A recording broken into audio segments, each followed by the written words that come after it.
All right, everyone. Welcome to another edition of the Destroying Pro-Aborts show. This is the show to where we keep it real on this show. We don't use any sort of beating around the bush arguments.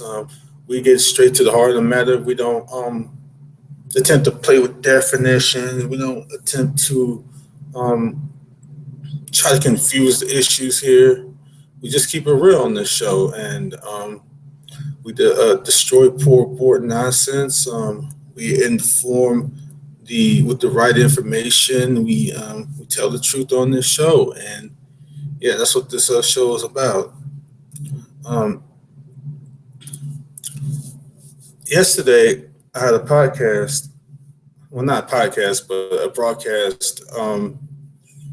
Challenging pro aborts to come into my room and argue the position, you know, of a general abortion. The thing was about arguing the general position of abortion without appealing to cases like life threatening situations and cases like rape. No pro aborts came in to argue that position, so we're going to try it again today. And I'm constantly getting a flurry of pro aborts say to me, like, stop calling us pro aborts and this and that. We're not trying to suggest that every woman must get an abortion or abortion should be required and all this other stuff. Like, that's not why I call pro aborts pro aborts. I call pro aborts pro aborts because of how they reason abortion, and how they are pro-abortion, by definition. And what I mean by how they reason pro-abortion, how they reason abortion. Well, here's the thing. We The way that they reason abortion is like they um, assume that the unborn is just it's just something that's non-valuable, something that's should just be treated like a non-human being or a non-life, or something that shouldn't be um, worthy of rights or anything like that. They could try to argue it however many ways they wish, but at the end of the day, they really it's a hard issue. It's not a logic issue. At the end of the day, they don't really see the unborn as a person or the unborn as someone to be respected and treated with dignity. I was talking to a pro boy last night that was trying to make this some dumb argument. They're like, no, I do agree that the unborn is, I guess, I'm not sure what his position was. I think he was trying to assume, for the sake of argument, that the unborn was an entity with rights and value and all that other stuff. Um, he was trying to argue from that perspective, but I mean, he was failing miserably. Like, he tried to use the viability argument by saying, "Well, here's my argument that the unborn is valuable and all that other stuff, and it's a human, a person, and all that other stuff, but the unborn doesn't have a right to a woman's body and doesn't have a and that abortion really isn't killing. It's just a consequence of her exercising her autonomy." And he was saying stuff like, if they had things like artificial wombs, then a woman would not be able to just go into a clinic and have the unborn killed. And I just told him, like, look, not only that's just not the traditional pro-choice position at all. I mean, there's a number of different pro-choice positions you have to argue against, because almost all pro-choicers, have some sort of variance in their position. Like, some say that they don't think the unborn, has any rights or anything like that at all. Some assume that the unborn has rights and is a person, but still try to find an argument for abortion. Some think the unborn have rights only if it could feel pain and all this other stuff. So there's a number of different positions which pro-aborts take, and the only thing you can do is look at what the law states, given the vast differences of these pro-abortion positions. And if you look at the laws, um, the laws seem to, weigh the issue all over the place from state to state. Some states try to take into account the average typical autonomy, viability period of 24 weeks for the marker of whether a woman should be able to get an abortion or not. Some allow abortion after that 24-week period, such as like New York, for example, or Maryland. Some like limit it to even before the viability period to, like, let's say 20 weeks, like Texas, for example. So we have a number of different states that's kind of all over the place with this issue. So even the fact that there are so many different pro-abortion positions, you just have to the only thing we really can do is look at what the law states and how states see the issue. And it seems to be the case that it's not really about whether the unborn can survive outside the womb or not, or anything like that. It's just about whatever states deem that they want to say. And a probe board had last night had tried to contest that there what, like, I told him, like, dude, you're incorrect about the fact that a woman, because he told me that, look, if they had artificial wombs, that woman couldn't just like go into an abortion clinic and kill. And so um the reason why a woman can get an abortion now is not because she can just have the unborn killed. The killing may be a consequence of her exercising her autonomy, but that's not, the reason why she can get an abortion now, because you have to take into account viability of the unborn slash lack thereof. And I just told him, well, look, we already have states like Maryland that allow killing abortions for any reason at 26 weeks. So his viability argument, has like no legal basis whatsoever. I had to correct him on that. But yeah, it's interesting, just how ignorant a lot of pro-aborts are, about these issues, because there's so many varying pro-abortion arguments.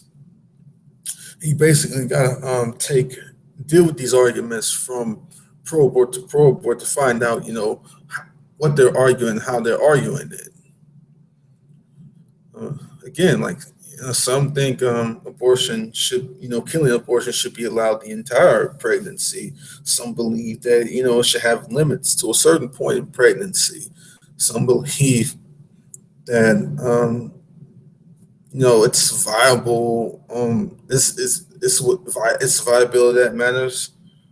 Some would argue that it's not so much about viability, but about how an unborn develops. If, like, let's say if unborn starts to develop arms and legs or stuff like that, the unborn may not be technically viable, but get to a point to where it's too developed in their mind to where killing should be allowed to see. So there's varying degrees of pro-abortion positions, and you gotta address these pro-abort individually and find out what framework that they're building a position from. And last night, well, not last night, but yesterday afternoon, I put the challenge out there for pro-aborts to come in here and make a general case for abortion. Now, I'm not talking about trying to appeal to special issues like rape and life-threatening instances. challenge him to come up in here and make a general case for abortion, not zero in on those cases to try to run off with and argue a point. I'm going to do the same thing again today. See if any pro-aborts can come up in here and make their a general position for abortion, not try to zero in on these cases to try to manipulate the conversation emotionally, so to speak. So we're going to try this once again and see if anybody can make that case. As I do every single show, I'm going to post this broadcast in a number of different places to see if we can get some conversation started, and yeah, um, we'll go from here. So give me just a second, folks, while I get this posted in a number of different places.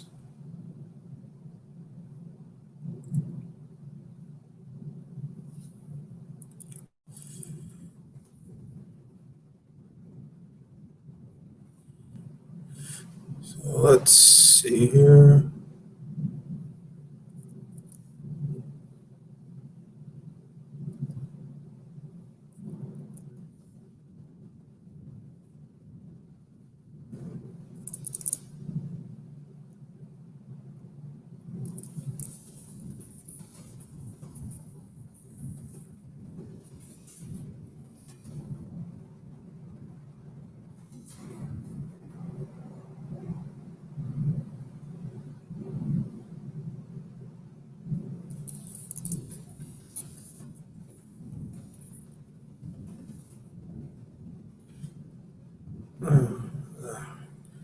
Got this here.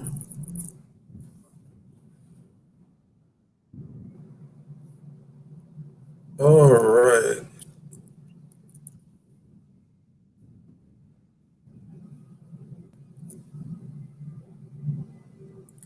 So that's one place we got it posted. Let's get it in another.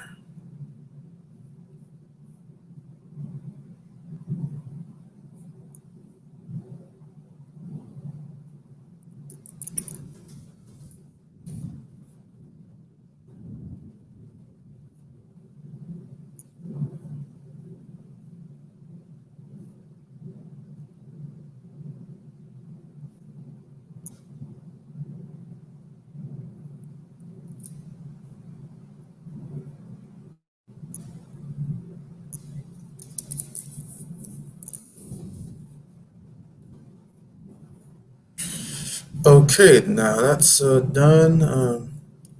We'll just get some conversation started and let's do this. I want to report some news here, and I think is very, very interesting. I'm going to screen share for you some news, some pro-abortion, well, not pro-abortion, but some news of a top. And here it is. It's a top UK abortionist just admitted that abortion is killing, but then said the unthinkable. June 29, 2016, Anne Furedi is the chief executive of the British Pregnancy Advisory Service.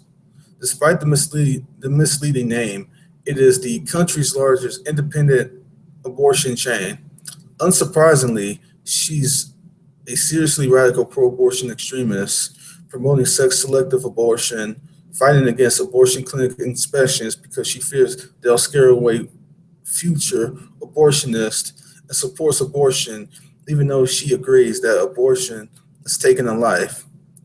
Furedi's organization performs more than one in performs more than 1 in 3 abortions in England and Wales, and for Furedi, that's no big deal.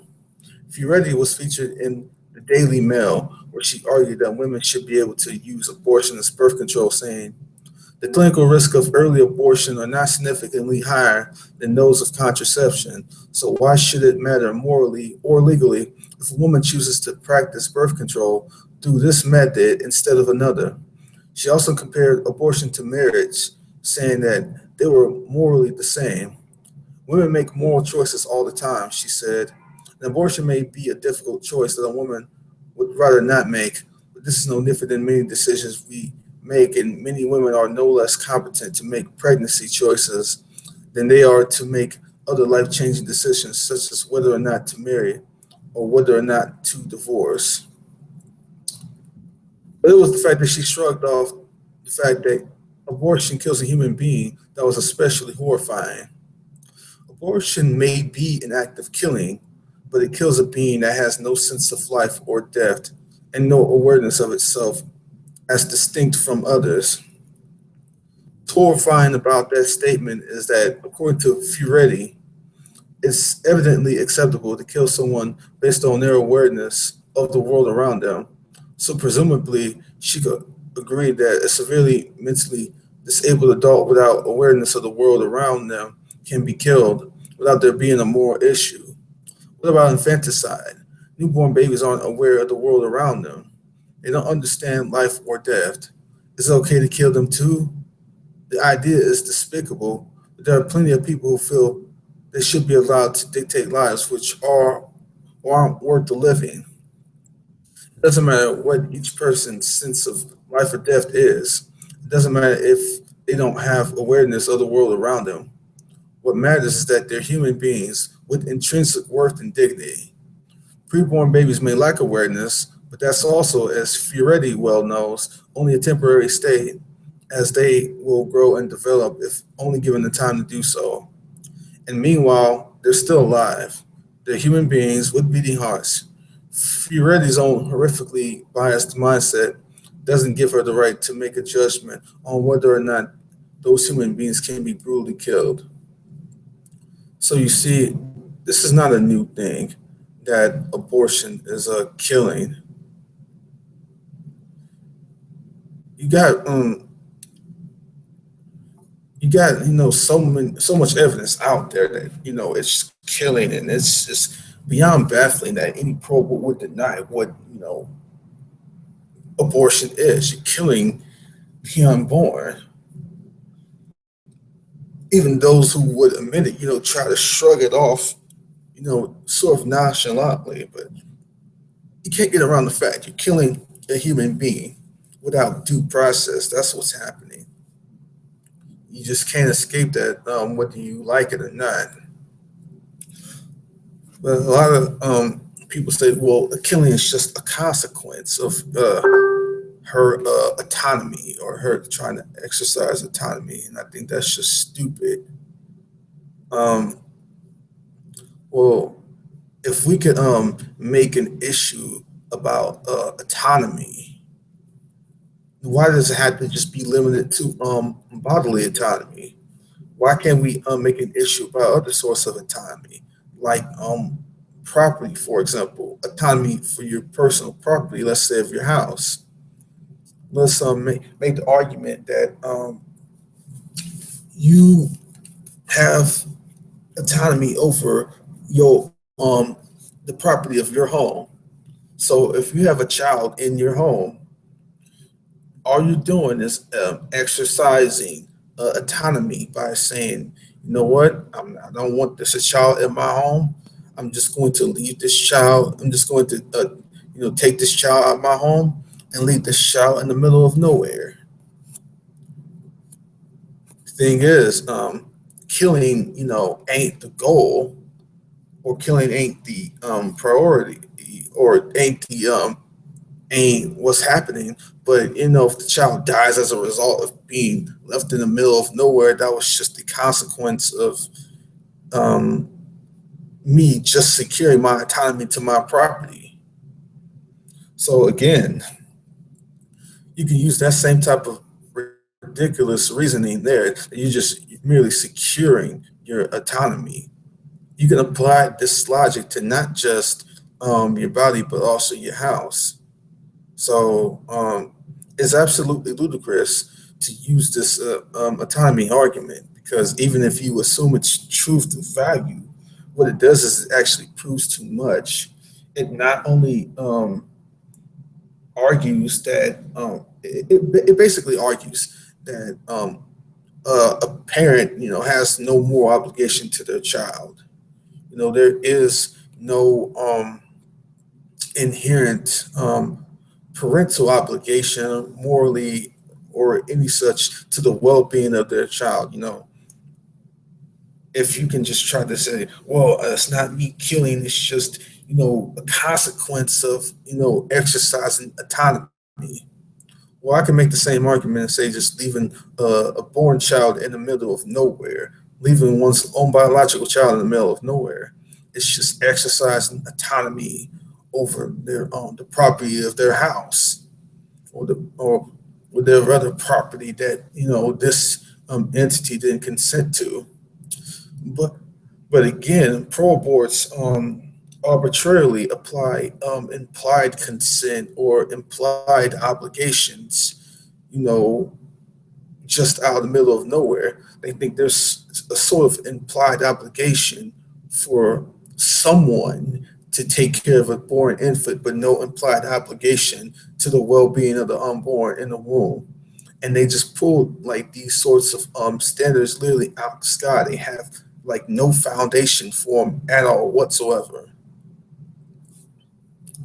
They don't have a basis for what they're saying, and they won't ever have a basis for what they're saying. Um, it is absolutely ludicrous that the lengths these pro-aborts go to argue this nonsense. Now, let's see. Let me post this in one more place.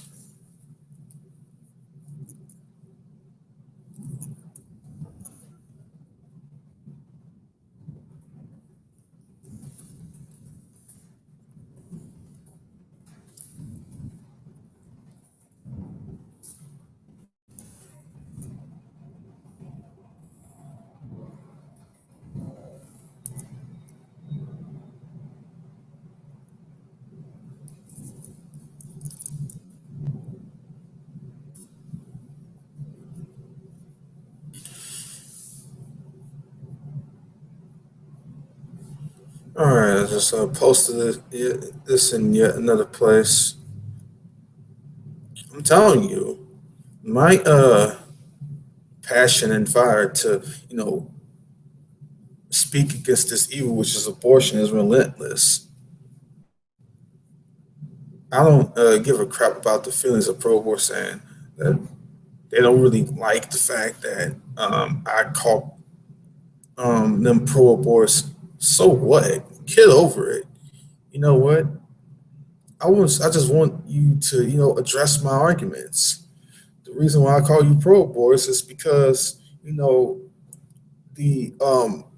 pro term means for slash in support of.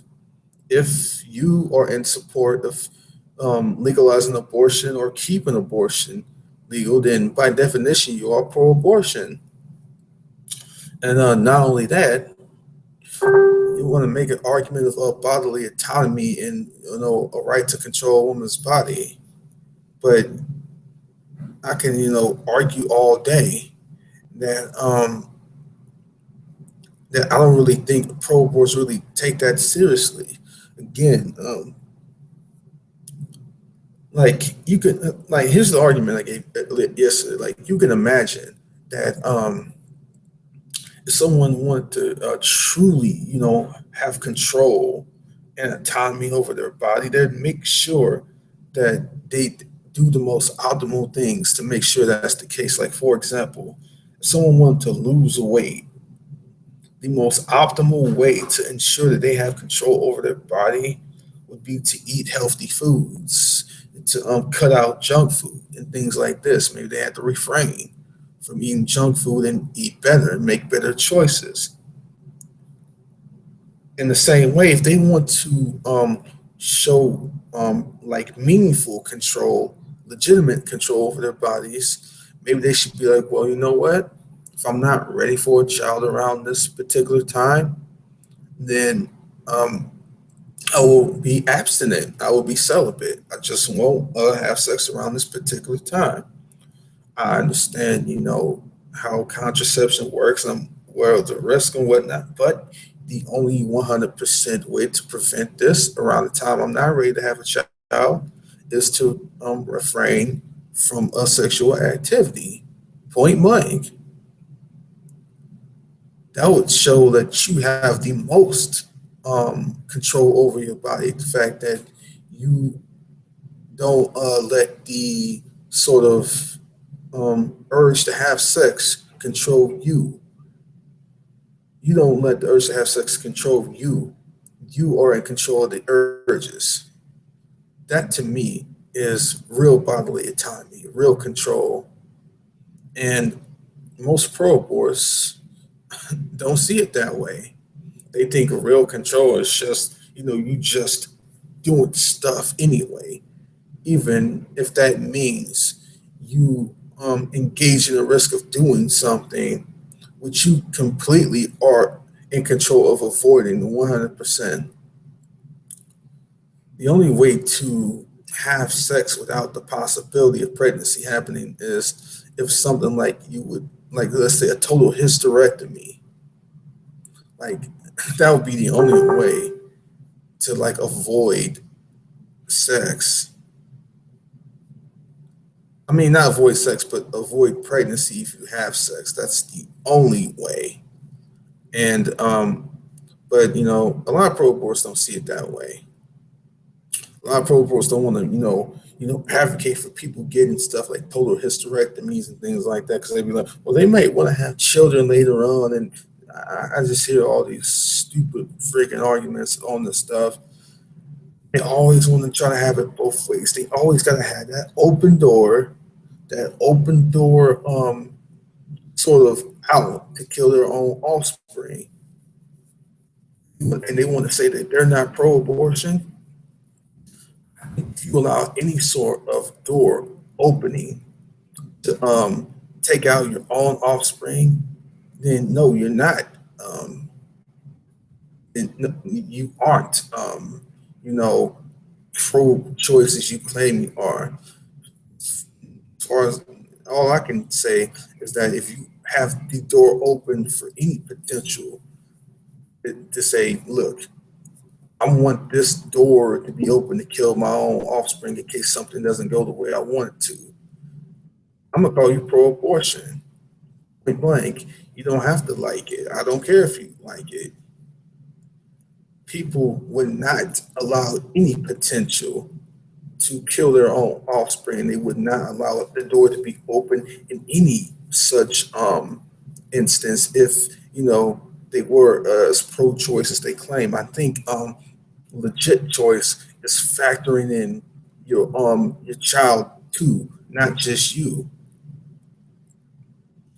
Because you can make all these arguments all you want to about autonomy and whatnot, but I'll tell you one thing: your child has autonomy too, and your child is in a position to where um, they need to have their life respected as well. They're in a position to where they didn't ask to be in the position that they're in. They didn't ask to be in the position to where they could be killed mercilessly by the parent. They didn't ask for that. And a lot of pro boards don't simply don't care. And if they don't care, then don't expect me to care about calling you pro-choice as opposed to pro-abortion. I don't care if your little feelings get hurt. So what? I don't really care.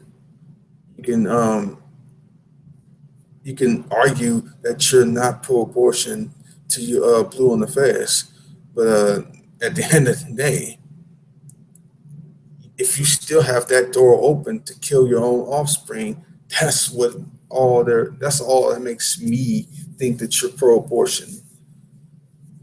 Well, Scorpio says hi. How you doing, brother? Good to see you, man. Hello, brother Scorpio. All right. If anybody's watching this, I'm gonna post a link in the side chat.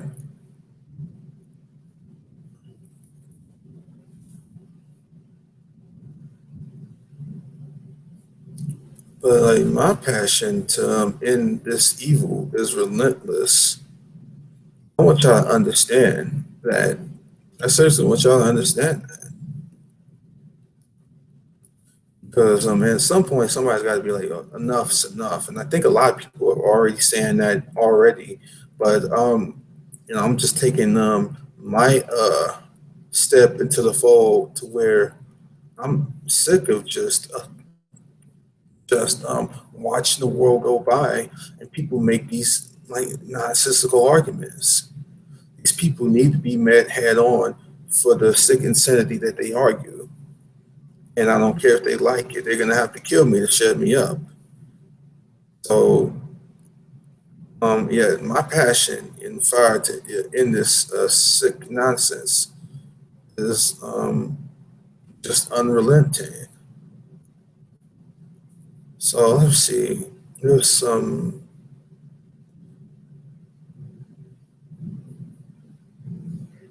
Okay, just a sec, folks. I'm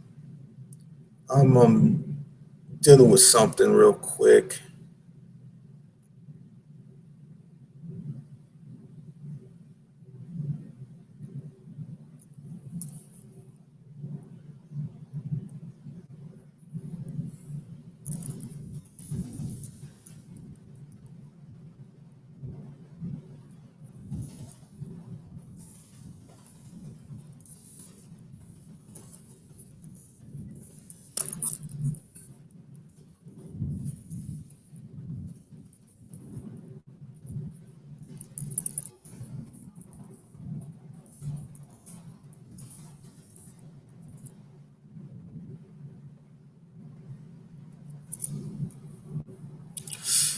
I just gotta post this in yet another place here. This is gonna take me just a second.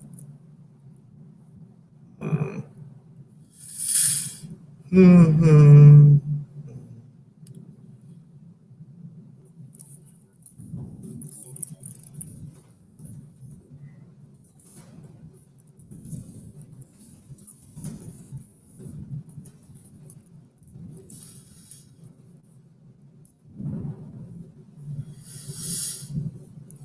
All right, just posted it in another place. Got the link in the side chat. I really want to see if we can get some Pro-Aborts up in here.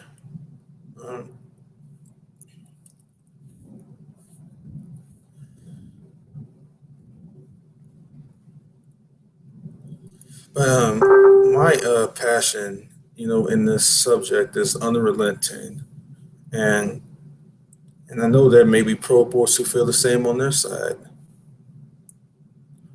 So yeah, I'm not going to stop. I'm not going to stop calling abortion, pro-abortion. I'm not going to stop making pro-aborts feel uncomfortable. I'm not going to stop doing it, whether pro-aborts like it or not. I'm going to keep going, and I will stay passionate and unrelenting in my mission to speak against this evil that it is. They can call me whatever they want. They can say whatever they want about me. I don't care, because the way to change things is to call stuff for what it is, not to tiptoe around it, not to dance around it. Treat it what it is. Call it what it is. Abortion is murder. I'm gonna call it murder. Pro choices are actually pro-abortion. I'm calling pro-abortion. Plain and simple. You don't have to like it, but if you don't like it, get over it. So what? I don't care. um, Actually deal with my arguments, not, whether your precious feelings are hurt by me saying pro abortion. This is the same kind of nonsense that I hear from folks who be like, use the proper pronouns. If somebody was biologically born a man and they want to be called a woman, like use the proper pronoun and all this other stuff. Like, use the proper term for me. I'm not a pro-abort and all this other stuff. Like, get over it. At the end of the day, can you deal with my arguments? That's the key. Not this nonsensical crap about not wanting to be called a pro-abort and this and that. Being called a pro-abort should be the least of your worries, to be quite honest. Can you deal with the arguments? That's what it all comes down to. About your precious feelings being hurt, about being called a pro-abort. The arguments are the most important things. And I have, um, very, very sound arguments as to why I call people pro-aborts as opposed to pro-choice. I've already outlined a few of them here. But my goal is to grow this channel as much as possible and to, be a voice for life. There's a whole lot of pro-lifers out there who are dealing with many pro-abort arguments. Some of them, they may not know how to address, like the rape argument. If they get told, the unborn, doesn't feel pain, or how to deal with that, or the violinist argument, all these sorts of arguments. A lot of pro-lifers don't know how to address these points. And I've looked at so many arguments, so many things in detail, and found out, done, deep thinking of a lot of these issues. And I know how to address all of them.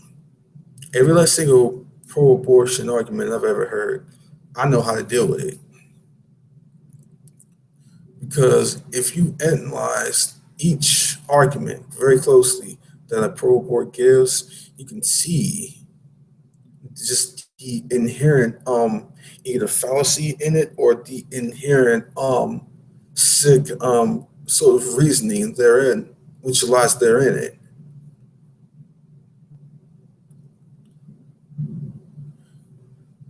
Here's the thing, even the most consistent pro-abort actually proves too much. The most consistent pro-abort actually ends up justifying things like infanticide, justifying things like child abandonment and all this other stuff. If we take the reasoning to its logical conclusion and apply it the exact same way, you can get just these horrific results. Like, they make this argument about autonomy, this and autonomy that. But you know what? You can also make an argument about autonomy in more than one context. Again, like I said earlier, you can make argument about the autonomy of your house, this and that. Why in the world do they think, do they treat this whole issue as a property issue? This is just beyond sick. What it all comes down to is they need all these convenient sorts of arguments to avoid dealing with the fact that they don't want to take personal responsibility. This is all this is about. It's not about them controlling. It's not about this whole issue about controlling their bodies, and about this, this issue of autonomy, and this issue that the unborn is an invader of a woman and all this other garbage. What it comes down to is pro-aborts simply do not want to accept personal responsibility for their actions. They simply don't want to be like, look here, I'm going to engage in this activity called sex. And in this activity I'm going to engage in, there is the obvious risks from my activity that the potential to conceive may happen, even if I use birth control or the source of contraception. The potential to conceive and for a woman to get pregnant or for a man to impregnate a woman, that's that potential is there, whether I use said contraception or not. If I don't even want to deal with that potential, then at this moment in time, I'm going to be celibate. At this moment in time, I'm going to be abstinent. It's really that simple. But if you choose to not be celibate when you're not ready to have a child, you choose not to be abstinent, you can't blame nobody but you for engaging in that action. You cannot you cannot um, just pretend like what you did doesn't matter. You can't just pretend like you're not culpable for the own reasons. See, the decision has already been made at that point. It's not like a child, just jumps into a woman's room and holds her womb hostage. That's not how it works. Now, if you can make an argument that a woman, that the unborn just kind of jumps into a woman's womb and holds her womb hostage or something like that, then yes, you can have a legit case. But until then, you really just don't at all.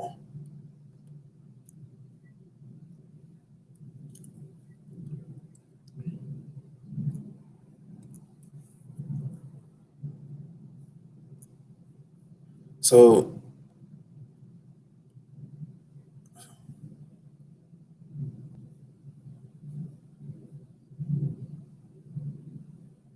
let's see here. Got a few more comments in some other places,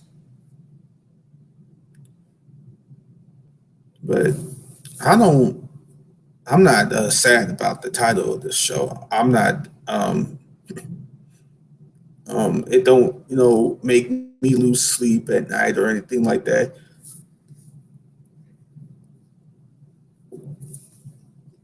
I'm 100% comfortable with the title of this show, and my aim behind this show. It is the Destroying Pro-Aborts show, because when you critically analyze any position that's obviously dehumanizing to um, anyone, whether it's talking about the when the Jews were murdered in the Holocaust, whether you're talking about the oppressive enslavement of blacks in colonial times, in America. When you're talking about any such things, when you critically analyze these positions very close hand, you can find a sort of pro hatred, pro oppression, pro this, not a argument of choice. Like, I'm not going to take away your right to own a slave, but I don't think slavery should be legal. It's just ridiculous. You use the same sort of fallacy there. You literally can argue the exact same way.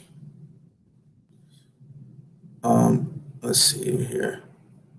Give me just a sec. I gotta take care of something real quick.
Okay, I'm back. So yeah, I posted this in a number of different places. Yesterday, I didn't get any pro boards to come into the room to, you know, address the general position of pro-abortion.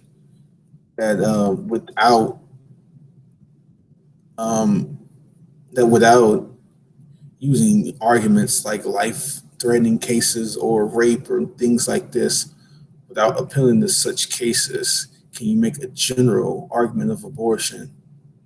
Nobody came in yesterday, and I'm just going to do the same thing again today, and I'm going to keep having these until pro aborts come in here, because it gets really old dealing with issues with pro aborts zeroing in on these life-threatening cases. It gets really, really old and just gets really, really dumb and stupid. So I'm going to see if anyone will come up in here, and I'm going to be here for a little bit.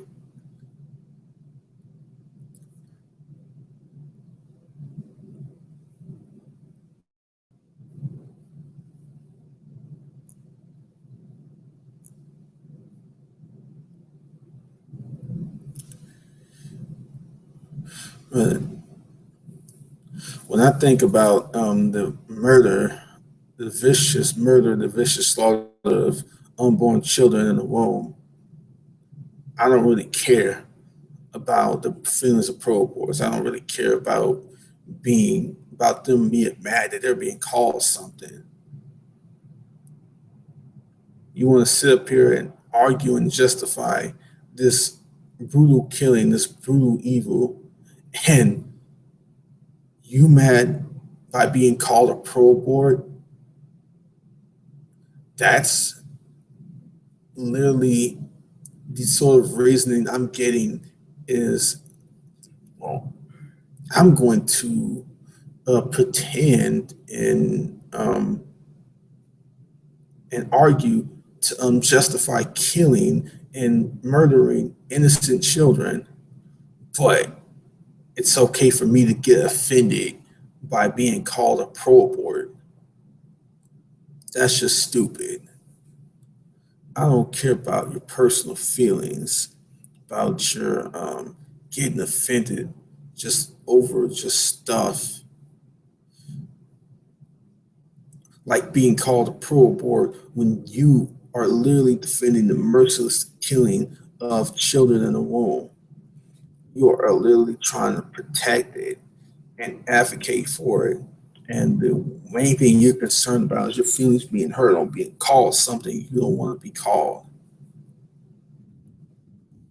It is just the most just ridiculous. It's got to be one of the most ridiculous things I've ever seen. You worry about being called something, not about actually, making an argument for your position. I'm not really pro-abortion. You know what? I can say that you're not. If we would hypothetically use that same logic for rape, well, I'm not really pro-rape, but I'm not gonna take away somebody's right to legally do it. I mean, it's not like the raped person, has any rights or anything like that or any sort of autonomy or sort of property. It's just stupid. Like you don't have to like the fact that I refer to you as a pro abort if you claim to be pro choice. You don't have to like it, but that's not my problem. If you don't like it, that's just on you. Get over it. Let's see. Some of my pro life friends are um, some of my pro life friends are debating with some pro boards on Facebook. We're trying to get some pro boards up in here to debate live.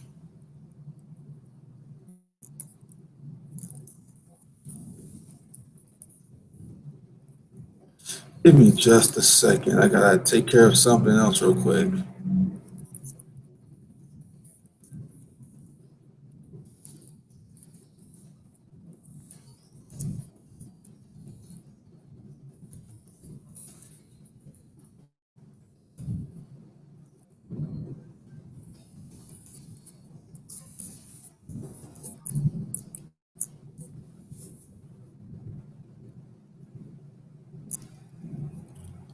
As of right now, we're trying to get some pro boards to get up in here and debate this. And I'm telling you, most of the time they decline. Most of the time when I'm hosting these hangouts, pro boards, just don't want to come up in here and argue the issue. Because most pro boards are not even confident in being able to argue this issue. But then, I'll expose their lack of confidence. I'll expose their cowardice. Because to argue to kill the unborn, but not actually, be willing to defend it, it's just, and not, be willing to defend it when you're challenged to do so. I think that's just outright cowardice. Because if you're going to defend killing children in a womb, you best be able to back that up when someone presses you on it.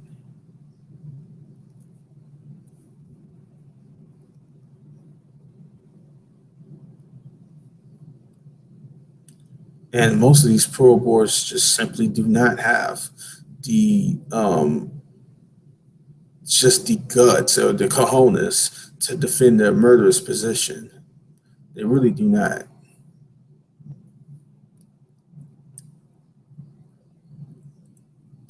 Like the whole purpose of this show is to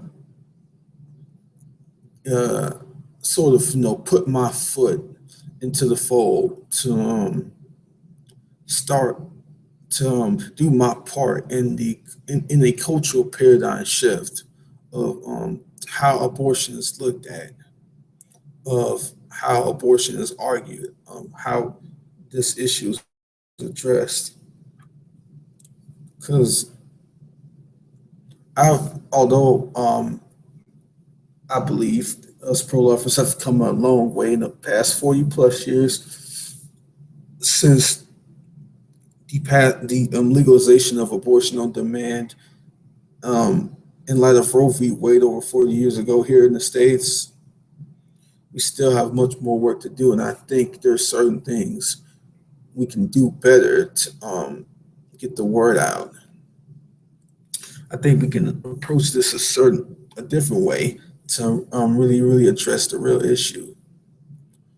I don't think, um, you know, catering to the whims of pro-abortion, saying, call me this or call me pro-choice and all. No, no, I'm not gonna do it. There are like very, very rare instances where I thought somebody, could be called pro-choice. Very, very rare instances. But at the end of the day, do you allow any sort of opening to intentionally kill a child that has nothing to do with things like a rape or life-threatening instances? Do you have any sort of opening at all? And to me, if you have one, it's not like you're saying that it should only be allowed for rape or life-threatening cases. Do you have any sort of opening, even one, to where you say the brutal killing of this child should be allowed? And I don't care how it's done. I don't care if it's done by the pill. I don't care if it's done by a surgical procedure. The whole nature of killing a child to me is brutal, period. How the how the killing is done, the methods of the killing is irrelevant to me. I just think the whole nature that you even think about killing a kid is just brutal. Like the fact that you say, I'm gonna take a pill and use this pill to to harm this kid to death or use a surgical procedure to harm this child to death. I don't care if you're talking about a pill or about a surgical procedure, it's all the same to me. It's all the same. It's brutality.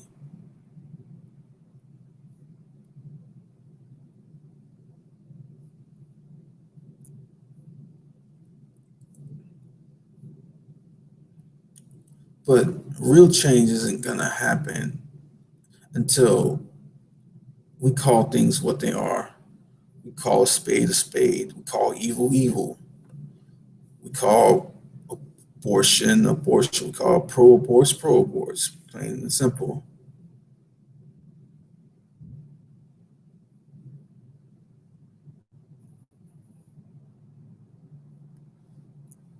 I'm talking with a pro-board on Facebook now. Don't want to come in here and debate me live one on one. It's like to sit up here and troll and text chat on forums. Give me just a sec, folks. Just a second.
And so many pro boards have refused to debate me on Facebook, especially.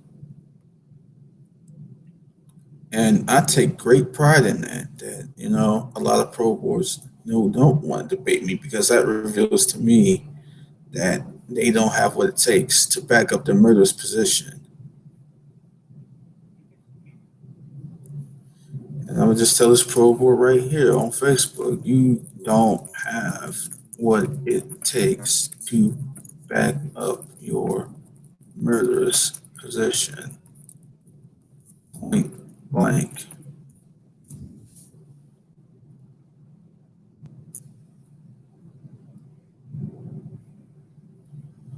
I'm dead serious, people. Pro boards are literally gonna have to take me out to shut me up. And I'm not gonna shut up. I'm not gonna not call a spade a spade. I'm not gonna call it anything other. If you don't want to deal with that reality, then you better find a way to actually justify your position. And then if you could make a just argument for your position, then you won't get me to say anything. And then I'll just leave the issue alone. And heck, maybe I even would become a quote unquote pro-choicer if you actually had a logical argument for your position. But until that day comes, you're going to be dealing with the bottom line of the fact that I see you as pro-abortion. If you don't like that, that's your problem. We have Haley in the chat. How are you, Haley? Good to see you.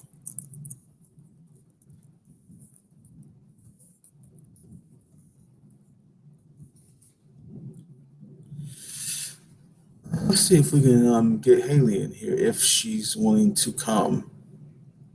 if she is willing to, if she's available. I'm gonna invite her in. I don't know for sure if she's available or not, but go ahead and invite her in just in case.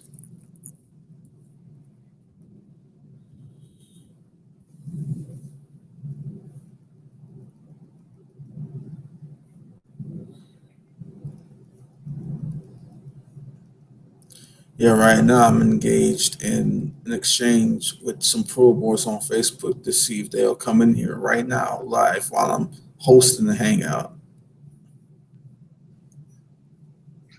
It is just absolutely hilarious how these pro-aborts are acting right now. How are you doing, Haley? Good to see you. Good to see you. How are you, Antonio? Not too bad. Scorpio, man, how are you doing? Hey man, how are you? Not too bad. My good friend Michelle and I from the debate forum, Haley, are engaging with pro-aborts on Facebook right now to see if they'll come up in here and justify their positions live through voice chat. And it's just hilarious to Ooh. see their responses and how they're just like too intimidating, too scared to come up in here. It's just hilarious.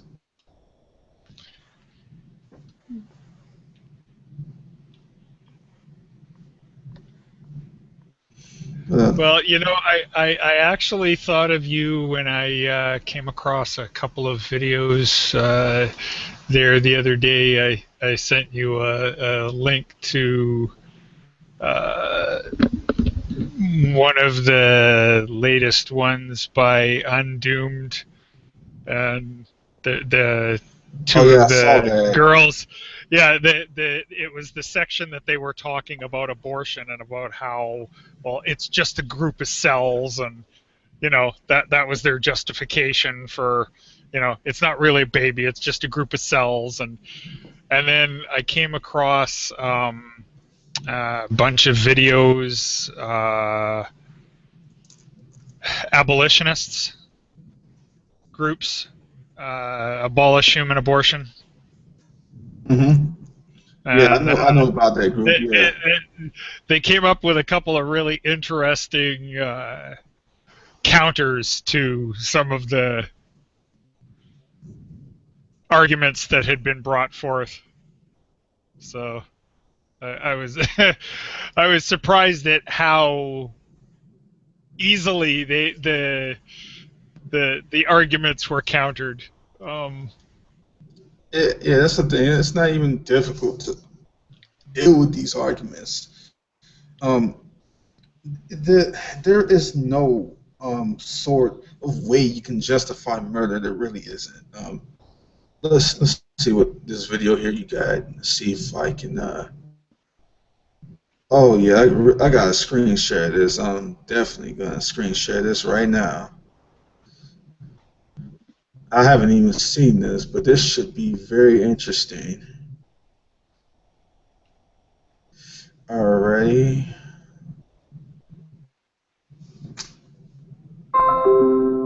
Okay.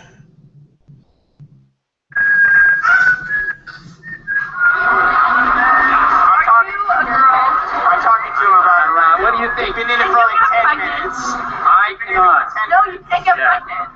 So Can I say abortion is wrong? you can. I You can. can. I mean, All right. you shouldn't be holding a sign like this. Why not? Place like this. Because you don't feel like a girl is invalid because you can't have an abortion. So let me ask you something. Do you think slavery is wrong? Yes, I think slavery. Have you ever owned a slave? No. So your opinion on slavery is invalid? No, my. Yeah, your argument just blew up like boom. No, you're really kidding. Okay. All right. See, you see what I'm saying? No. I can have an opinion and it can be true, even though I'm not actually. I know slavery. I know keeping African Americans as slaves is wrong, even though I've never owned a slave. I know that's wrong. Okay, just like that, I can know abortion is wrong, even though I've never had an abortion or I can't get pregnant. Okay. That was good. yeah, real quick. That was solid.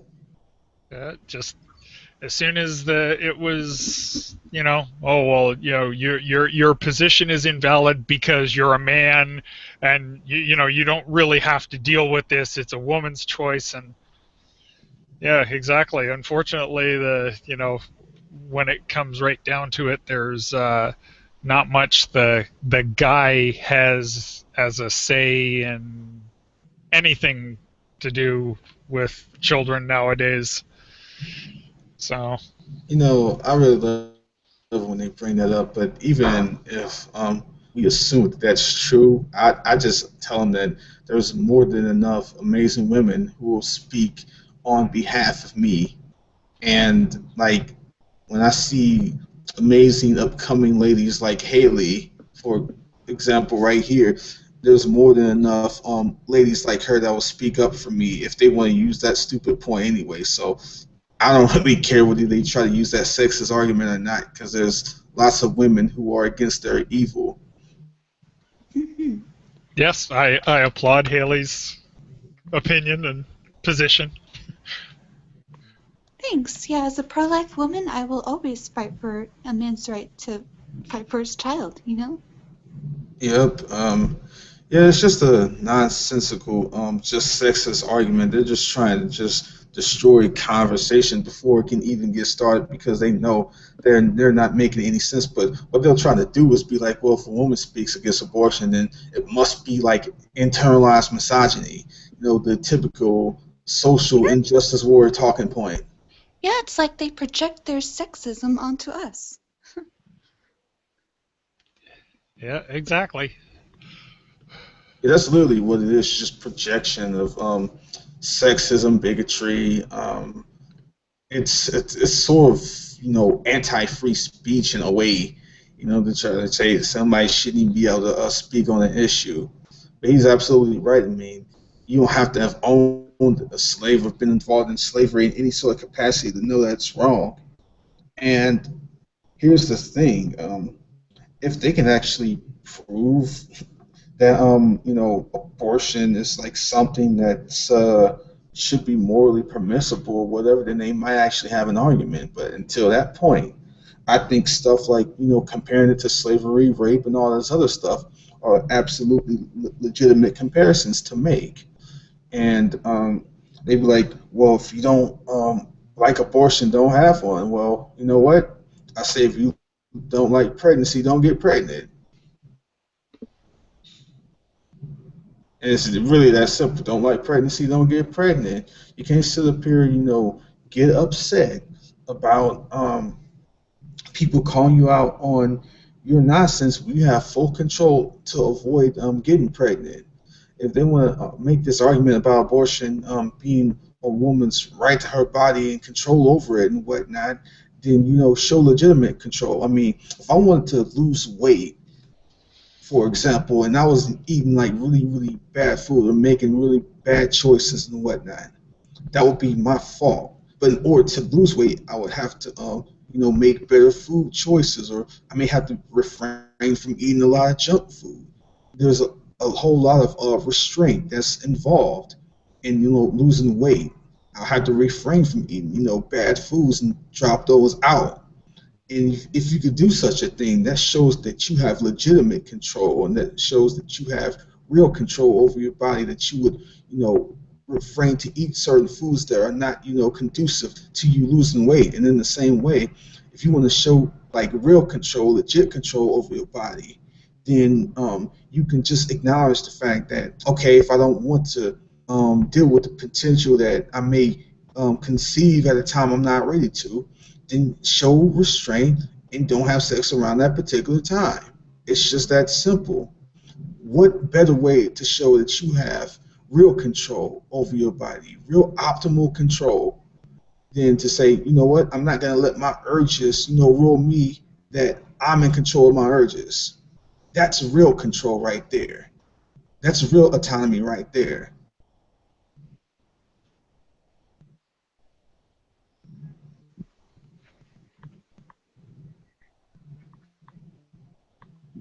Yeah, Antonio, that really deserves a mic drop. Seriously. Yeah, just that's just a point that I thought of yesterday, and that's the thing. It's like these people aren't about like real control or legit control or whatever. The type of control they talk about are the most non-optimal control, the most non-beneficial control to them. What they argue is so non-beneficial to them is ridiculous. They want to sit up here and argue about, dropping, abortions, lowering the risk of pregnancy. But they argue it in the most non-beneficial ways to do it, in the most inefficient ways to do it. Is beyond baffling. The best way to avoid pregnancy when you're not ready to be pregnant is to refrain from having sex, to be abstinent or celibate. That's literally the best way to do it. That's the best form of control you can have over your body, is to say, you know what, sex is enjoyable to me, but what's more important to me is that I don't conceive a child around this point. So maybe I'm gonna have to put my personal enjoyment on the back burner right now. But that concept is way too foreign. It's about them. They're so consumed in themselves to where I just gotta have this gratification right now. And I'm gonna just keep it real. They just want to get their rocks off right now. I mean, that's just the bottom line. I'm not gonna dress it up or tiptoe around it or sugarcoat it. They want to get their little rocks off right now, and they want to have their gratification right now, even at the cost of not even considering the potential pregnancy can happen when they're not ready for it. Because you can have all sorts of birth control, cruise control, remote control. I don't give a crap what you call it. You're gonna risk the possibility that pregnancy can happen. Maybe that's why pro-lifers are willing to admit their bias and pro-choicers aren't. hmm And they want to talk about we're anti-choice, and when I'm anti-choice to murdering the child to death, period. That's when I'm anti-choice about. I'm not anti-choice to legit choice because I'm 30 years old, still celibate, still abstinent, never have impregnated a woman, no STDs, no nothing. I mean, it's not that difficult. They want to make it more difficult than it is, and it really isn't that difficult. It's like that. They just been the product of this, culture of death that brainwashed them to think it's so difficult. It's not. Hey, Antonio, I gotta get off of here, but I will keep tabs on this hangout. Thank you for inviting me. All right. Thank you for coming, Haley. All right, I'll probably be back later. Thank you. All right. Sounds good. It's always a pleasure. Yeah, but that's what I'm talking about. You gotta have legit control, like real control. This superficial, that's all it is to me. It's superficial control. They argue for rights superficially, not for rights legitimately.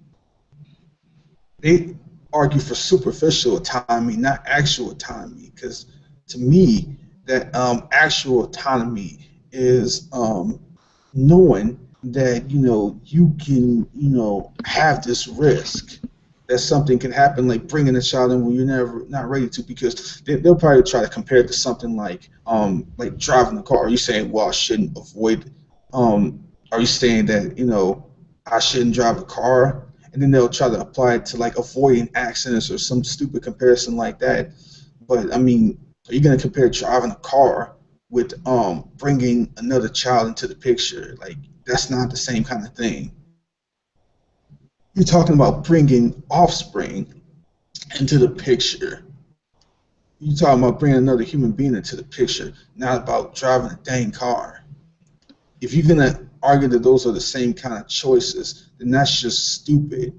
Because even many pro-aborts would acknowledge those not the same kind of choices. That's why they'd be like, well, I'm not really pro-abortion, because they sort of had this inherent, recognition that what they're doing is wrong. So they want to kind of, shy away from it. They want to kind of, adopt themselves to the position without assigning themselves to the most negative stigmas of the position, because they recognize that there's an inherent difference between that sort of choice and, let's say, getting a haircut. Just like the undoomed dude that you showed me with those video, those two women, even him, saying that he's pro-choice, even he recognizes that, abortion is not like getting a haircut, for example. And I think that was a great point.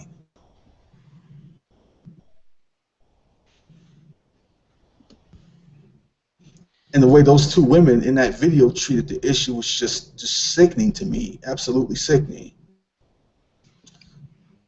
So, Oh, the one from Undoomed?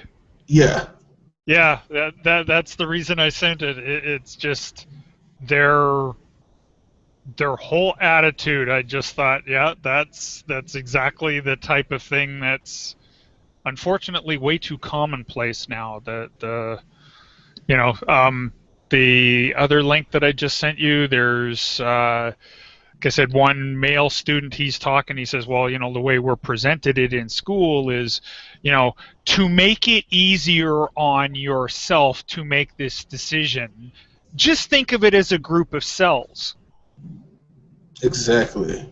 That's literally what it comes down to. You just have So to. in other words, the way to make it easier on yourself and your conscience is to think, oh well, it doesn't really count because it wasn't really a person. Well, that's to me that's not really a completely valid argument, but you It might, is. the person who, judge or whatever that made that decision in the first place to make it an acceptable law, it might have been that way with them, but that doesn't mean they're right, Absolutely. So, yeah, I thought you'd find that to be quite interesting because that just, and they were so. What got to me is the smugness with which they voiced their opinion. But they literally have to just like destroy any sort of legit conscience that they have. It requires, to me, it requires a daily brainwashing, an intentional brainwashing of your moral sort of compass.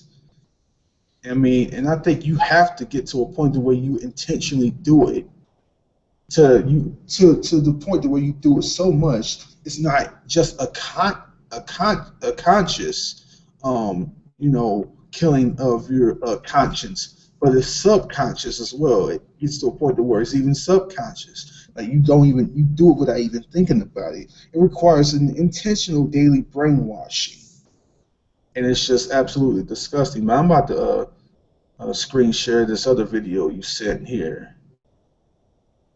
All right. Created me a clean heart.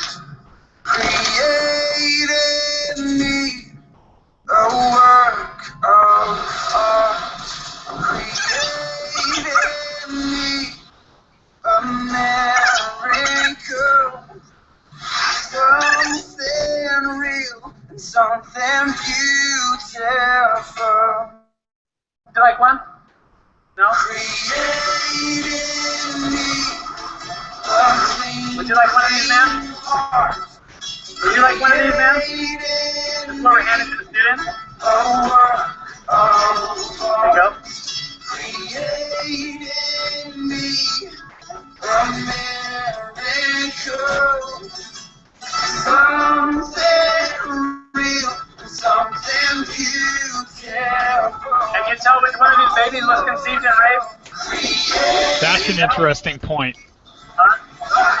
Clean heart. Created me a work of art. Created me a miracle. You too. How's it going, man? You think about the before and after. The child and they're murdered. Do you do anything to stop it? What are you doing? What would be possible? What would I have to do? Well, if you were going to be murdered, what would you want done for you? That's what Jesus says. Do unto others as you would have done unto you. You're Christian? Yeah. Yeah? Alright, I'm Christian too. Yeah. Yeah. We're bringing the gospel into conflict with child sacrifice. Something beautiful. Create a miracle in me. See the face of the child, nose and eyes and mouth. It's not a clump of cells, it's a baby. People that abort their children murder their children. It's something you have to repent from. You have to ask Jesus Christ to save you. You see, before and after the child being murdered, 3,000 children are murdered every day in this nation. If I had pictures of dolphins or cats here, you'd be crying about it. But just because it's baby humans, you could care less. Yeah, I know, you could care less about baby humans being murdered. You understand that that's a problem? How can your heart be so cold to other human beings?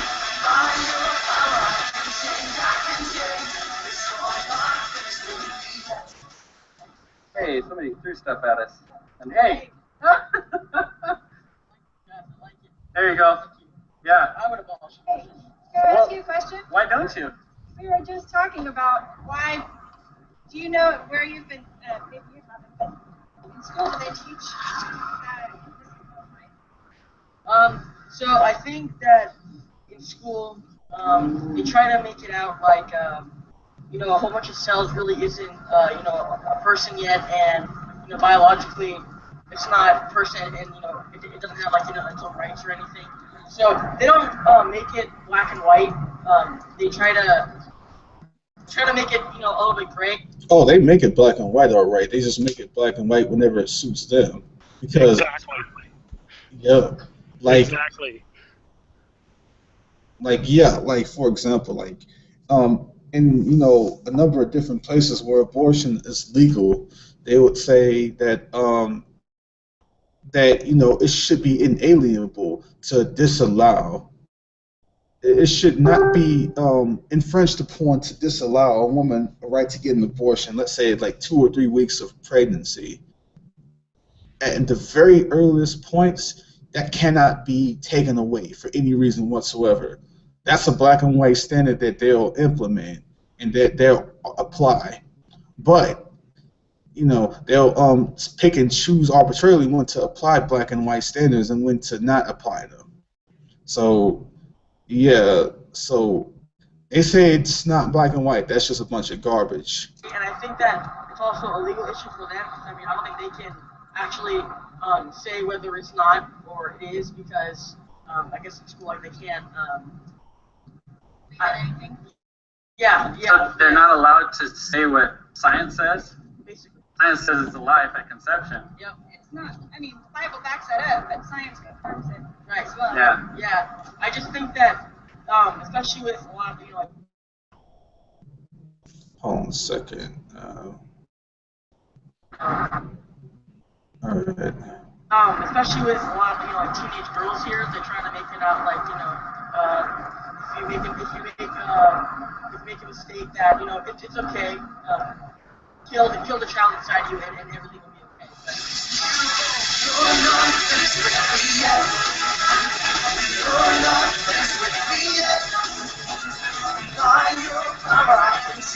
What do you think about that?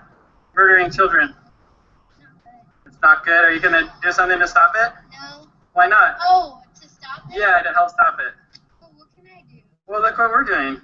We have information and we're giving it to people. We're showing pictures of the truth. You can't deny that's a person. You can see his face. So it's that simple. We're giving an example of what you do. You don't have to be mad or yell at people. Just give them information and keep bringing up the truth. Would you like one, sir? Does that make sense? It's pretty simple, right? So you can spread that to the students. There's other people in your school that are against abortion.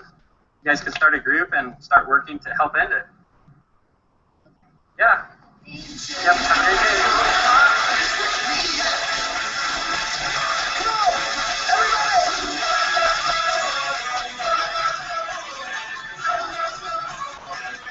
Yeah, I have a whole lot of love and respect for what they're doing. And yeah, they're just going out into the field and just meeting people head on. And that's what we have to do. We have to not tiptoe around the issue. We have to call murder what it is. It's murder. We have to and I call stuff what it is. Like, you have these pro-aborts that get mad. Don't call me pro-abortion. All this other crap. Like, So what? You believe in the brutal murder of the unborn child, whether it's through the pill or through surgical procedure. I don't care what method is used. You being called a pro-abort should be the least of your concerns. That'd be like saying, you know, where rape is legal under Sharia law. You're like, well, I'm not really pro-rape or anything, but I mean, I don't think you should not have the right to do it. That's between you and your wife that you choose to rape or whatnot. I'm not gonna say that you can't do it. I don't personally support rape, but that's between you and your little what you want to do in your house and whatnot. That's absolutely just disgusting to apply the same logic to things like rape and other stuff. And then they'll say something like, well, you can't compare those. It's the same thing. Well, why not? I mean, if you want to dehumanize the unborn, if you want to, devalue the unborn, then I could do the same thing in a rape case to devalue the person, human, or whoever who was affected by it, and run the same type of fallacy. But first, you would have to prove that the unborn is just some sort of non-factor. It'd be like no different than I don't know, than if you had a tumor, for example, you were trying to remove that, which some pro-aborts have even tried to make that argument and failed abysmally, obviously. But like, if you want to get mad because I say that you're a pro-abort and you're justifying the murder of unborn children, I don't give a crap about your feelings. I don't care. Get over it. Deal with the arguments, not what you want to be called and whatnot, because that's like just the most like stupid thing you could. Man, we live in such a culture of just pansies and just sensitive types um, that just I just think it's a bunch of cowardly type of reasoning. It is beyond my comprehension that people are more concerned about being called a certain type of term than they are about the actual murder and brutal slaughter of unborn children.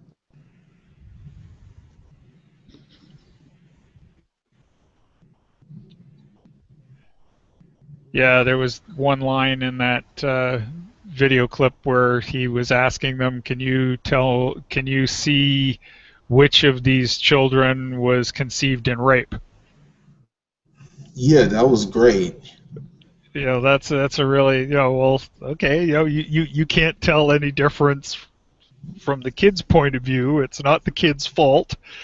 You can't see any difference, so that puts it again back onto the convenience factor, and the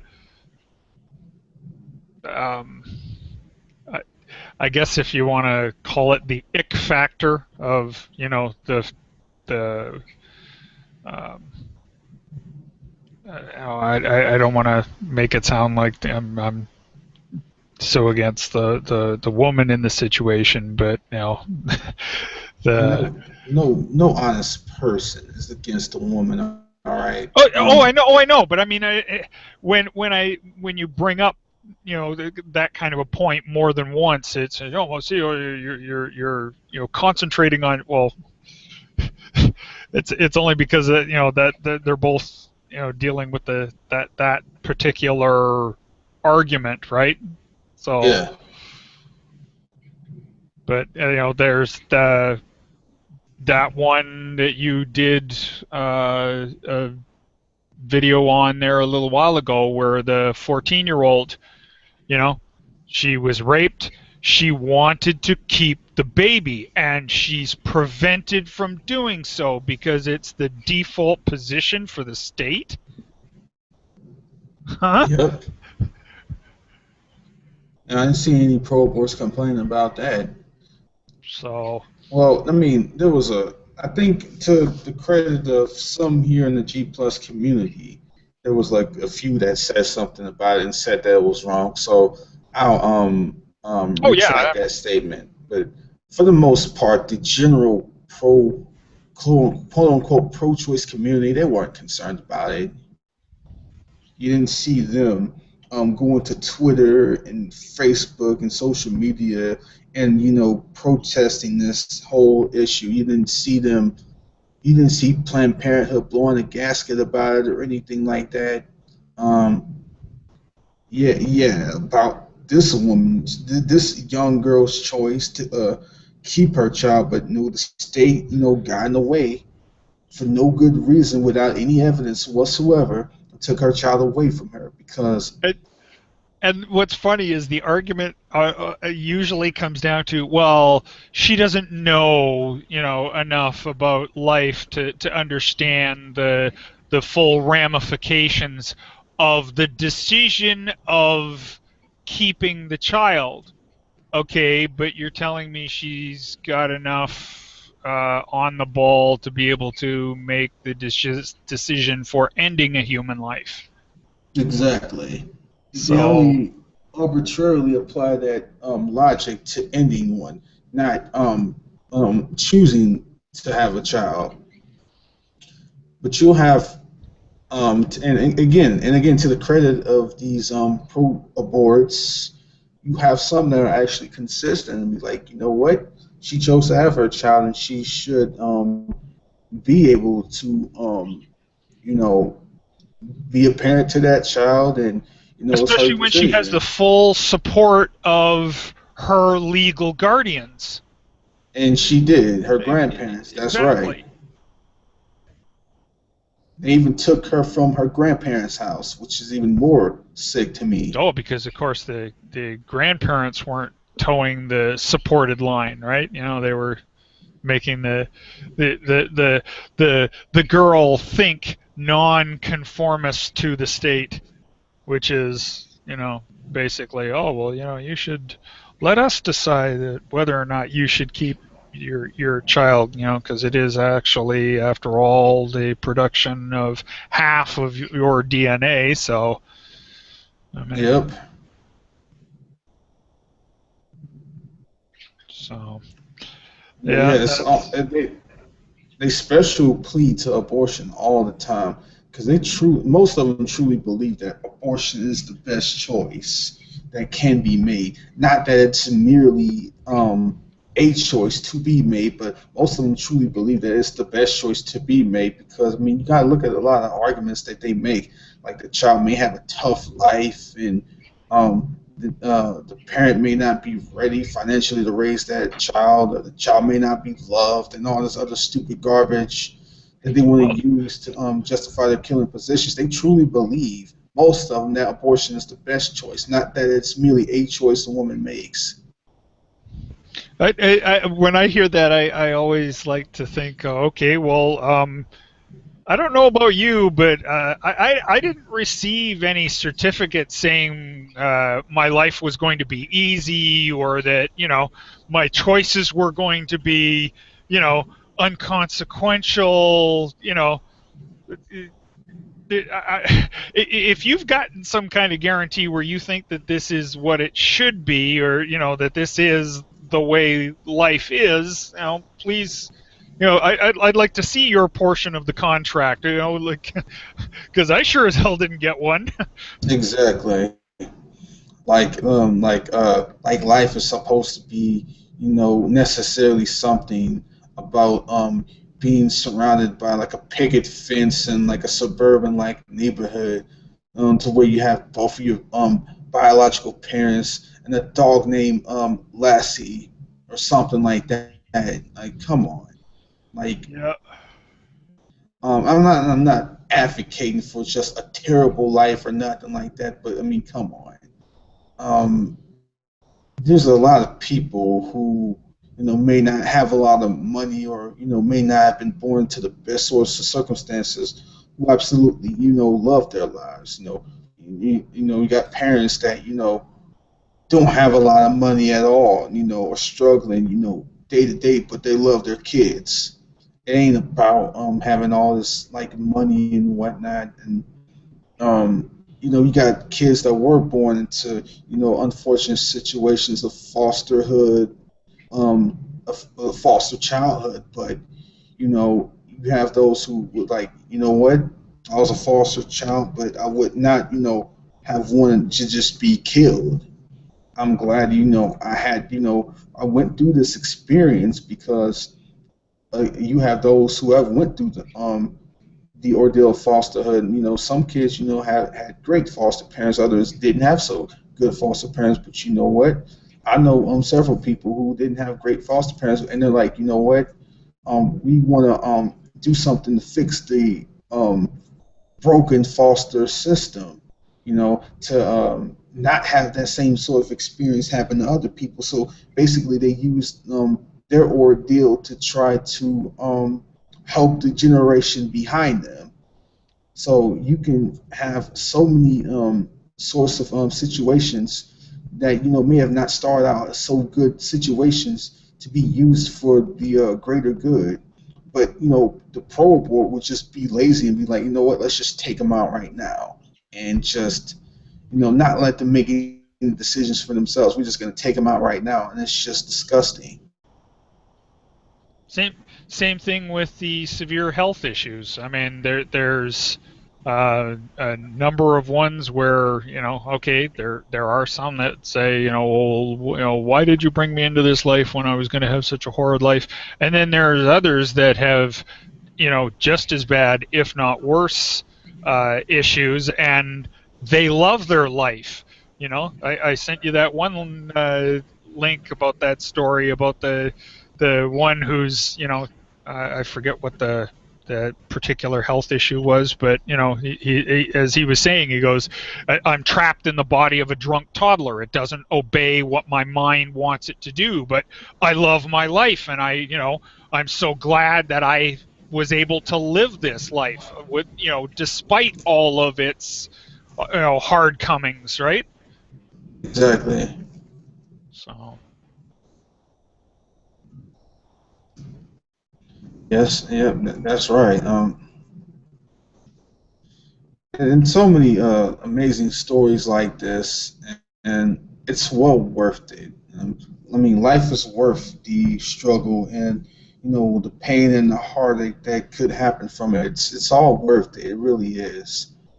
Um, you will find people of all sorts of different backgrounds who, it's about what you make it to be. Life really is what you make it. And here's the thing. Um,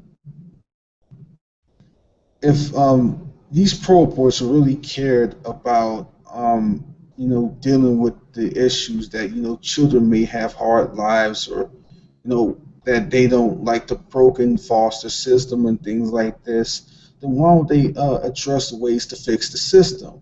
Why don't they address ways to, be helpful to the community so that children may have better lives instead of just, jumping to just the killing train? They don't. It's there's better alternatives to deal with these sorts of issues than just just the intellectual laziness of just killing, because they'll say all day that pro-lifers don't care about born children, this and that, but I don't know too many pro-abortion run like adoption agencies or anything like that. I don't know too many pro-aborts who have these pregnancy centers to help all women out with their babies and their children. I don't know too many of them run by pro-aborts doing this stuff. There's a whole lot of churches and pro-life organizations involved around these things, and adoption agencies and food and healthcare for women. It's a lot of pro-life agencies, behind these sorts of things. It's not most of the time it's not pro-aborts doing these things. It's pro-lifers, and they'll try to say um, they'll try to say that religious people are just trying to shove their religion down other people's throats and this and that.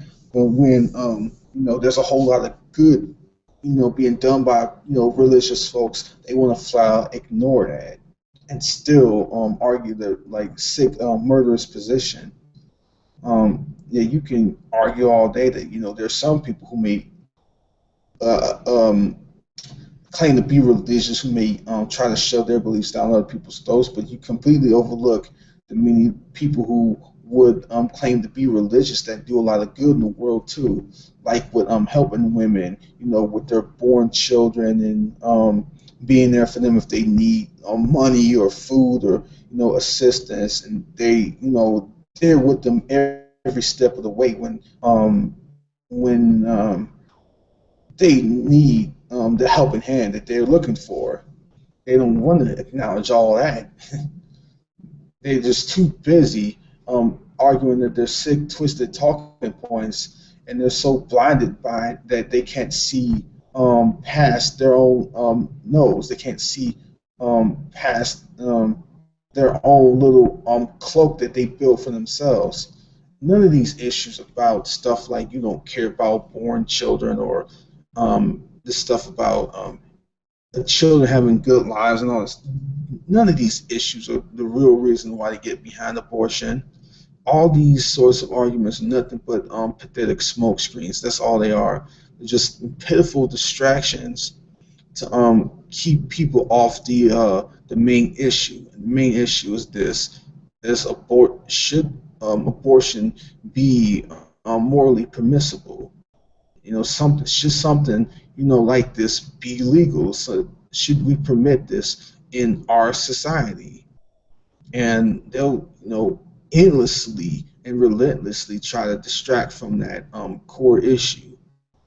And when I don't buy into the distractions, when I don't buy into the emotional sorts of diversions or whatever, then they start to insult me to death. They start to attack me personally. They start to um, use those sorts of arguments like that girl is using. Like, are you a woman? Will you ever get pregnant?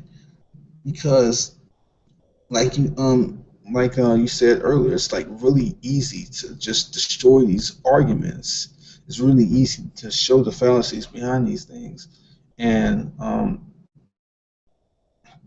and more people are waking up to the fact that they are literally um, it's about them. They really think it's about them. At the end of the day, they don't really think it's about anything other than them.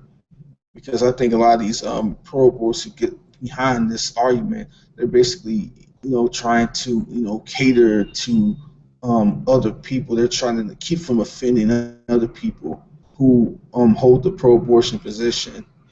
They'll do this in a number of different ways, like saying I'm not personally pro, um, like I'm personally pro-life. You know, even though I'm personally pro-life, I won't take away someone else's right or argue against someone else's right to make that decision. So they try to kind of straddle the line, play both sides of the fence. They try to adopt, a pro-life position over here, but say they don't want to offend the pro-choice person over here. It's just the mental gymnastics of these people, the will to be liked by others, to not offend others, all at the cost of the murder of unborn children, is just disgusting. And I'm here to call out this evil for what it is. And this is the reason why I started calling this show the Destroying Pro-Abort Show, because I'm sick of the BS. I'm sick of the nonsense. I'm just about tearing down the lies and the deception. Clearing the smoke screen, just taking all that away from them. They are going to be pressed to make an argument for their position, not any of these sorts of deceptive tactics. They're going to have to be forced to really, really seriously think about their position, especially when they come onto my show. They're going to be seriously pressed to think logically and consistently. They ain't gonna this stuff, with the unborn as a parasite and um, the unborn isn't really living or human and all this other crap. That crap ain't gonna fly here on my show. And I hope to get under the skin of a lot of these people because this is about life and death. This is about the fact that they've been brainwashed by a society to say that if they're not ready to have a child, that they can just take the child out before the child is born. This is all about them. This is what it all comes down to. It's all about them. They don't look past their own nose. They don't see the forest through the trees. And I'm about exposing that very evil on this show. And if they want to get mad at me calling them a pro-abort, so what? At the end of the day, bring your arguments, bring your logic. Don't give me your BS. Don't tiptoe around the issue.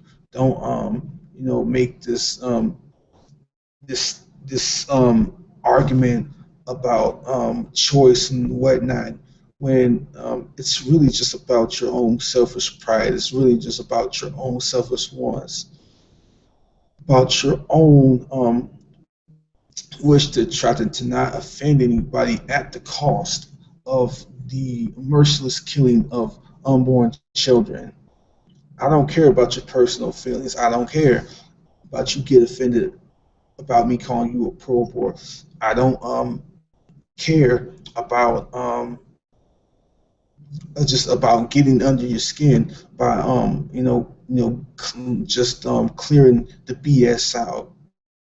I really just do not care, and I care about saving lives. I care about calling a spade a spade. I care about calling evil for what it is. That's what I care about doing. All this pseudo. Okay. All right, Scorpio. Thanks for coming, brother.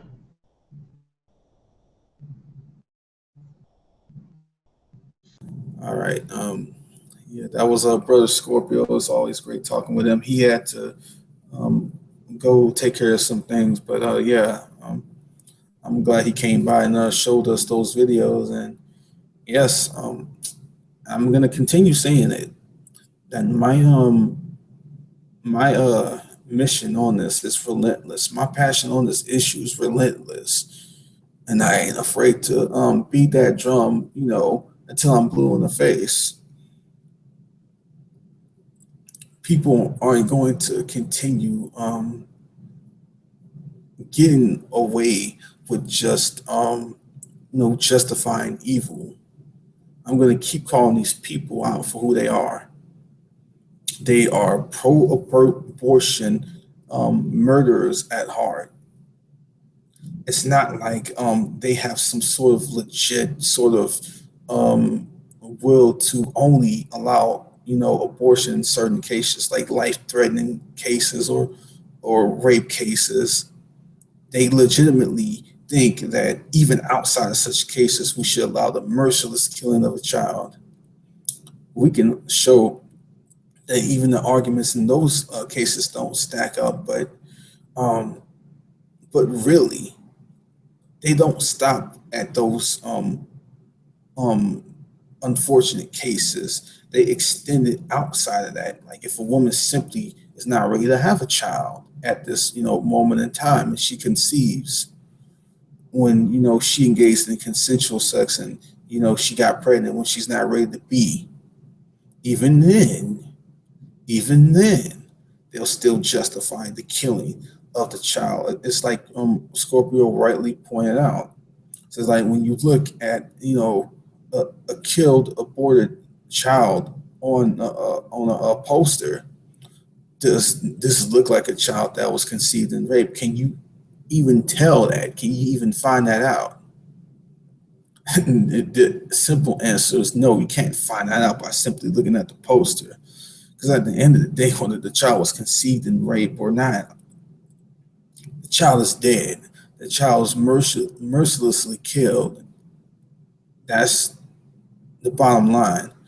The the the, the, um, the way the child was conceived is irrelevant. And this show is going to be calling out the evil. Is going to be calling out the nonsense. I'm going to keep on beating that drum. And again, if Pro-Aborts want to shut me up, they're going to have to do one of two things. Either they're going to have to take me out, or they're going to have to give a logical argument once and for all. They had to do one of the two. But I'm very, very passionate about this issue, and I even hear with some of them be like, "Well, I kind of feel you, but it's that I feel you, but logic. I see what you're saying, but logic. No, there's no buts. There's no ifs, ands, or buts about um, justifying abortion. None.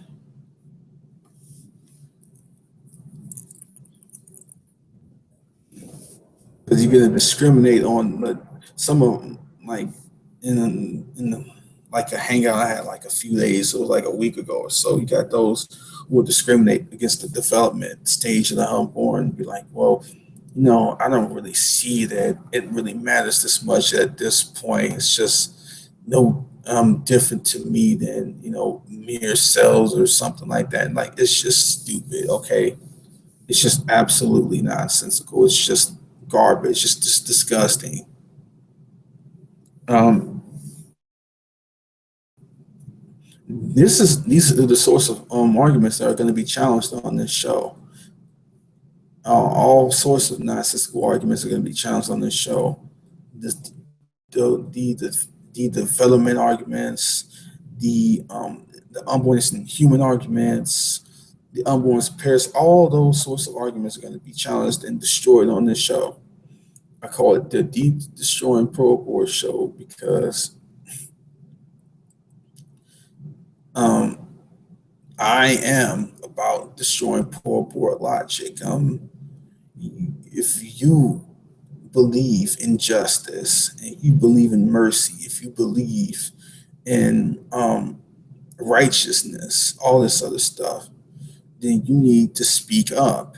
You need to call stuff what it is. You need to stop dancing around stuff. You may lose a few friends in the process. You may offend a few people in the process, but you know what? So what? Let it be. Offend some people. Let's see. Shadow Boy Speaks 24 says, "What's up?" And all right, what's up, Shadow Boy? Good to see you in the chat.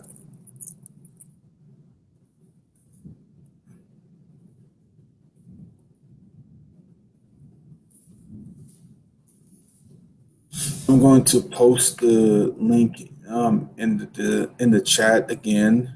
If you want to come in here and discuss this issue, whether you pro-life or pro-abortion, you're not pro-choice to me. I don't care what you say. But whether you pro-life or pro-abortion, if you want to discuss this issue, you're more than welcome to come in and talk about it.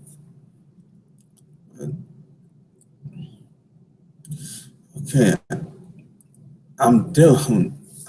Me and a few pro-life friends of mine was dealing with some pro-aborts on Facebook, and I challenged several of them to come up in here, and none of them would do so. I'm telling you, I, all these pro-aborts I see here on social media that be going into these forums all the time, be arguing in this crap day in and day out. When it's someone who, like me, who want to take these people head on, they don't want to. They're not ready to stack up an argument.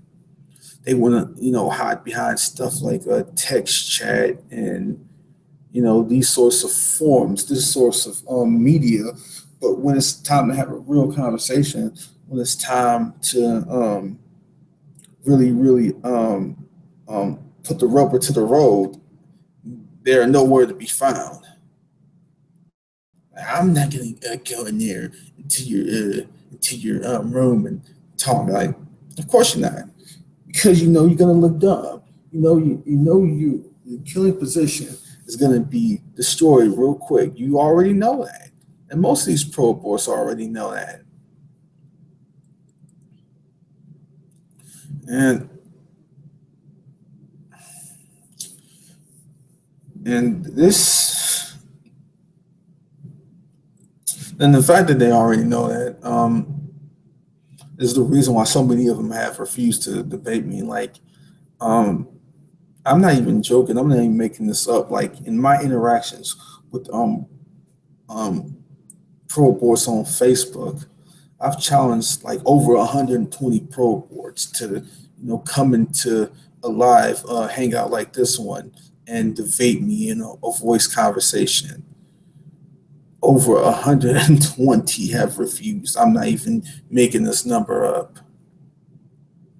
I am way too versed in dealing with their nonsense. I'm very well of all the sorts of objections they'll give. You got to pay attention to what these pro boards say and how they say it.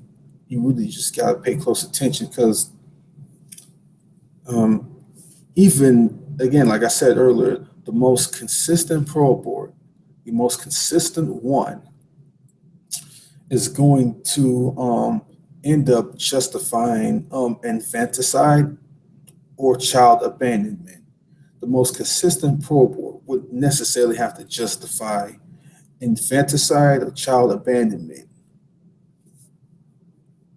And what do I mean by that? Like, for example, if we were to apply the consistent argument that a woman should have a right to her body and to do whatever she wants with what's in her body, the only way to consistently apply that that argument is to say the only way to consistently apply that argument is to say that the she should have the right to kill the unborn the entire 9 months of pregnancy. That's it. That's literally the only way she can. That's the only consistent way to make that argument. But in doing so, what would you be doing by consistently making that argument? Because if you make the consistent argument that abortion should be allowed the entire 9 months of pregnancy, intentional killing, no matter how late, as long as the child isn't born, consistent killing, then you're really not doing anything any different than killing a born infant, really. I mean, what's the real difference between killing an infant an unborn child at 8.5 months and killing a born infant? There is no real difference. Any consistent pro-abort argument would have to justify decide or child abandonment. If they want to be consistent, that is. And there is like no consistency with pro-abort thinking. Like I said earlier, there's a number of different pro-abortion positions. Some think abortion, intentional killing abortion, should be allowed the entire 9 months of pregnancy. Some believe that abortion should be limited to only a certain point, like maybe let's say 20 weeks of pregnancy. Some believe that it should go on, past 20 weeks to maybe say, I don't know, like the medically established viability point of 24 weeks. I mean, there's so many different pro-abortion positions, and none of them are consistent. Not a single one of them are consistent.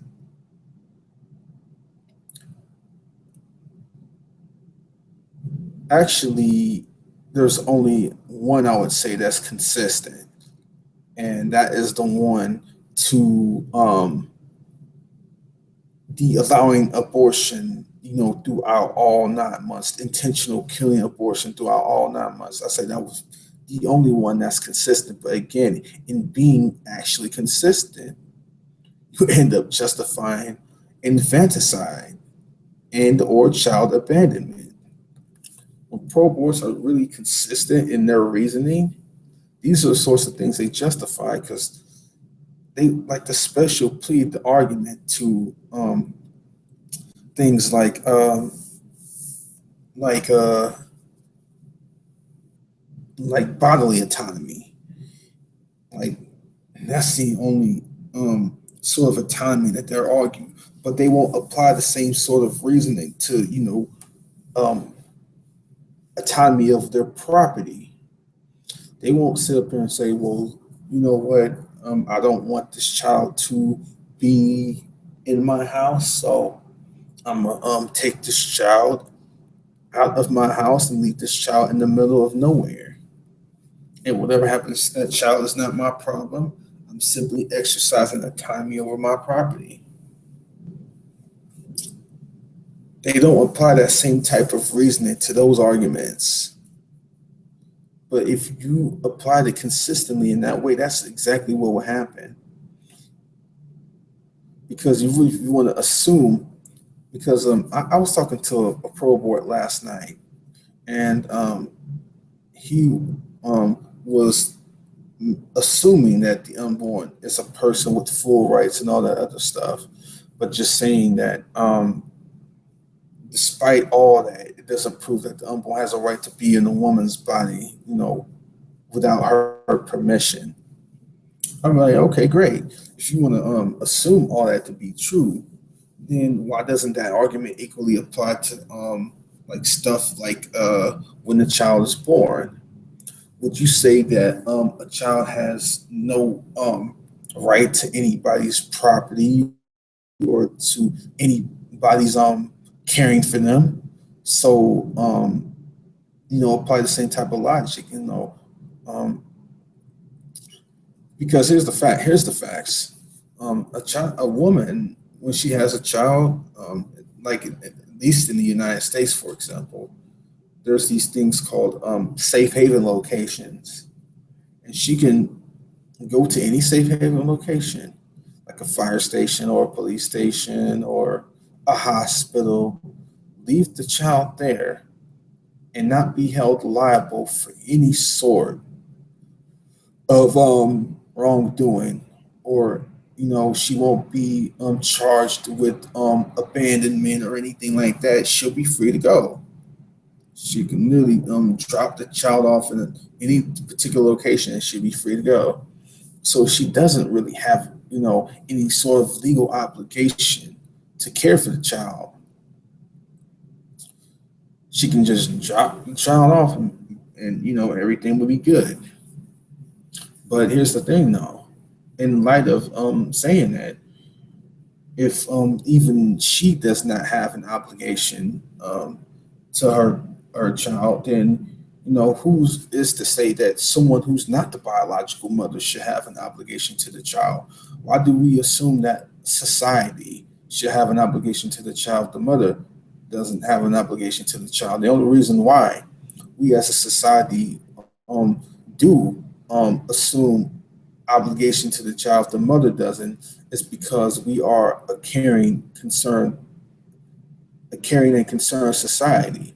We are, even though we have fell into a lot of moral depravity, I think we still have enough moral recognition within us to see that, what, if a mother doesn't want to raise her child, then at least somebody in society will assume obligation over the child. We won't sit up here and basically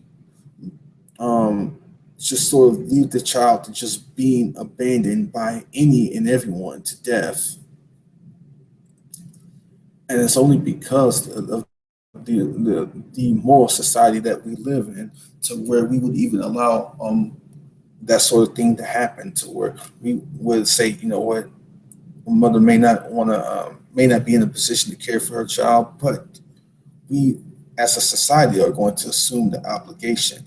But here's the thing, that's what we do in our society.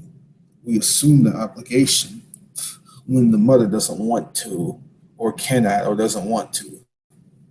We in society, assume the obligation, but it's not like it's something we have to do. It's something that we choose to do because we care about the child.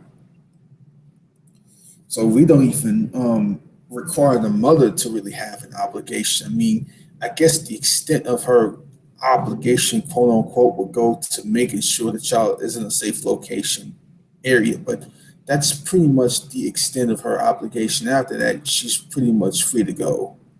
So it's not like really she has this huge obligation other than making sure the child's at a safe location first and not just simply dropping the child off in the middle of the desert or something like that.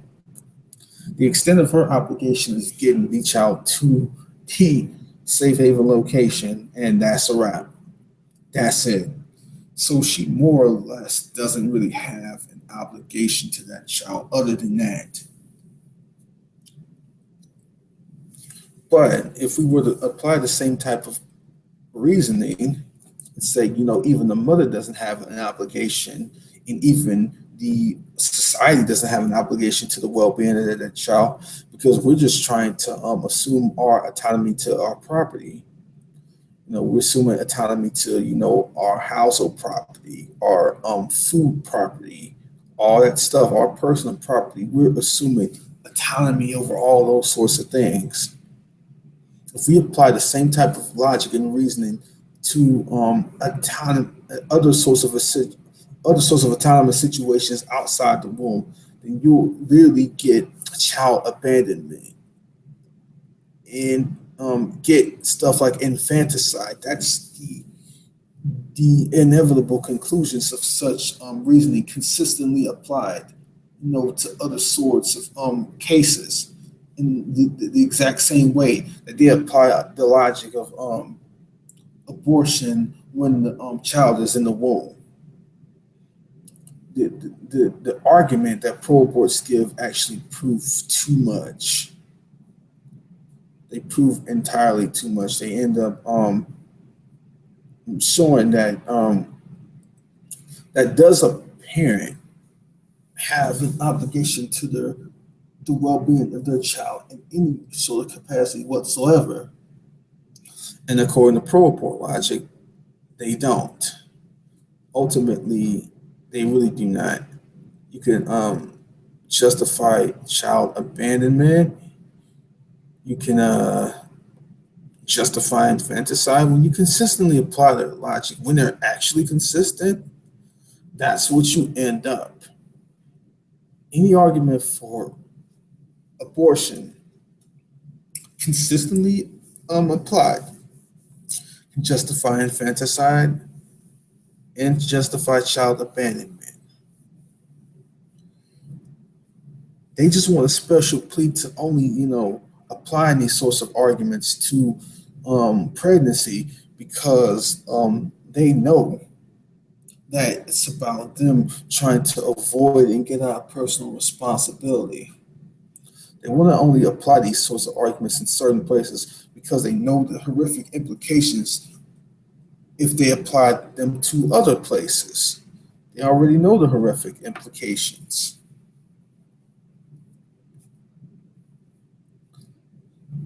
Oh, so I'm just pointing out, let's have an honest conversation. Stop the BS. Stop trying to use these sorts of murderous, because that's what they are. They're murderous arguments, cloaked as intellectual arguments. They're pseudo-intellectual, just smoke screens. That's all they are. They're pseudo-intellectual smoke screens to justify killing unborn children because ultimately it's a hard issue. At the heart of the matter, people simply only care about themselves. They simply only, they can't look past their own nose. They can't look past their own personal desires. It's not. It really has nothing to do with these claims about whether the child will have a hard life or whether the parent or parents would love the child unconditionally and all this other stuff. It's not about none of this nonsense. All these sorts of arguments nothing more than pathetic smoke screens. That's all they are. Do not let any pro-abort like mislead you down a rabbit trail with these sorts of arguments. Do not let them confuse the issue because at the end of the day, they're justifying the killing of whether they want to directly admit to that or not. The Destroying Pro-Abort show is my way of exposing the dishonesty of these people, exposing the evil that these people support and get behind.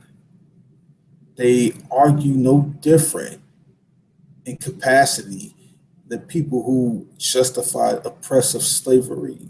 They argue no different than those people.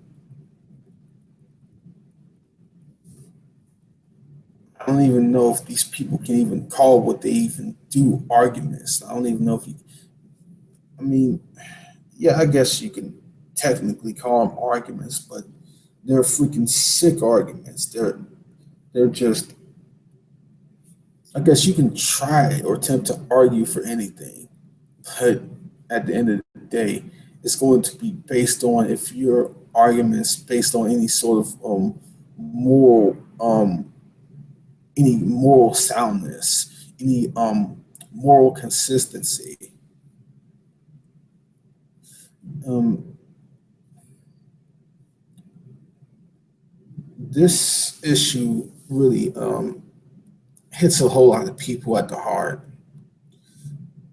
Yes, people can be passionate on both sides, but I mean, I would say this: don't confuse passion for having a sound position. Everybody can be passionate, but that doesn't mean everybody. The basis for everybody's passion is the same, or the basis for everybody being passionate is based on sound grounds. Somebody can be passionate about justifying rape. Somebody can be passionate about. I mean, again, Hitler was passionate about his beliefs, but the merciless killing of millions of Jews, like what was it, like what 6 million Jews or something like that. I mean, he was passionate too, but that doesn't mean a thing. Just merely being passionate about something doesn't really mean anything. At the basis of what you argue and justify, um, can you rationally argue for it? Can you rationally give a justification for it? And most of them just simply cannot. Now, no, not only most of them, all of them cannot. None of them can. I stand corrected on that. None of them can. And I've never seen any successful argument to doing so. This abortion issue isn't just a religious one. It's even atheists have given arguments to fight against this evil that we have legalized. Even secularists have recognized, the evil which is abortion. This is not, just some, right wing kooky fundamentalist Christian thing. It's not, like the Christian, the pro life Christians are on the right, and the pro-choice or pro-abortion atheists are on the left. No, it's not like that at all. It's actually a growing number of atheists who are pro-life.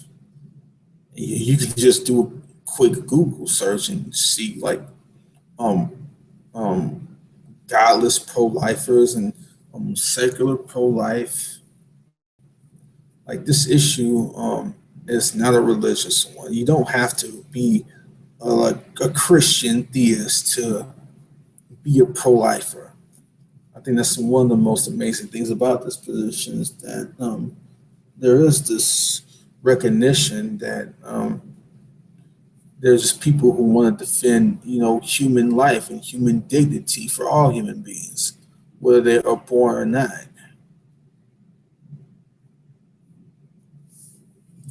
And I really believe in what I'm doing. I really believe in how I'm doing it too. And I'm gonna keep doing it the way I'm doing it. Because if real change is gonna happen, then you gotta do it in such a way to where people can, get past the BS. They can get past the smoke screens, get past the pseudo intellectual nonsense, and yeah. Well, it's been a few hours, and we haven't had any pro-aborts come in here, so I think at this point I'm just gonna end the hangout. I'm probably going to have another show later tonight, and we'll try this again to see if any pro boards will come and back their positions up. So with that said, thanks for watching, everyone. Comment and subscribe, and God bless.